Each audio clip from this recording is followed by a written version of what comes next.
I am with Shawn Armstead at Phenomenal Fitness. Now, Shawn, I would imagine the first thing that we need to be concerned about with belly fat is that it can lead to some serious medical problems. Without question, from diabetes to various types of heart disease to some cancers. The fat around the midsection is very volatile, so it can create and contribute to the complexity and the cascade challenges with cholesterol and with toxins and different things like that. We don't like to look like that, we don't like to feel like that, but from an organ perspective, it doesn't help the organs exist in a happy place. So we really want to cut that body fat so that we can be healthier. Yes. And obviously we're in the gym, so we're going to be talking about exercise, but you also say that sleep and diet play a big factor in reducing belly fat. Far more than people give it credit, the physical activity is the stress.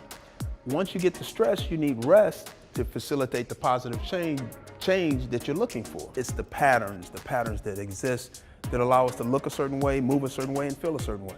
So let's talk about exercise. Okay. What can we do to reduce belly fat for men? And is that different than something women would do? I don't think it's so different as it is from men to women, or man to woman, as it is the individual and their structural integrity or lack thereof. Because a lot of times we focus heavily on the core, but it's the hips, it's the mobility of the hips, it's the mobility of aspects of the spine to allow the trunk to do the work that it's supposed to do for us to serve us, but we have to serve it. And with that, Shawn showed me how to put it into practice at the gym.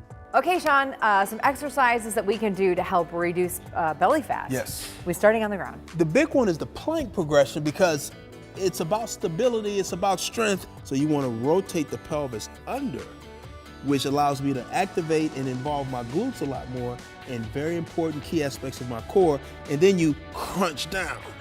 And that creates a nice solid connection between the key hip muscles or backside glutes and then the front abdominal wall.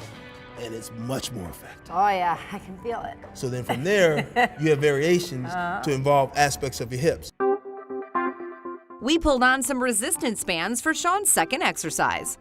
Okay. Pushing out on the band. Push out on the band. And then as you keep that tension going out, you extend the hips. So you squeeze the glutes. Oh yeah. And you tighten up in the midsection. Then you lower some, and then you go back up with the extension as you continue to push out. The belly fat is challenging when it protrudes and pushes your spine forward like this, and you don't have backside help. So we need help from the glutes to create a proper or better structural integrity. Last up, some dead bugs. Okay. Dead bug, here we come. So I curl up, I support my head to reduce the involvement of my neck muscles. This dead bug is a plank in and of itself. Then I add more work this way.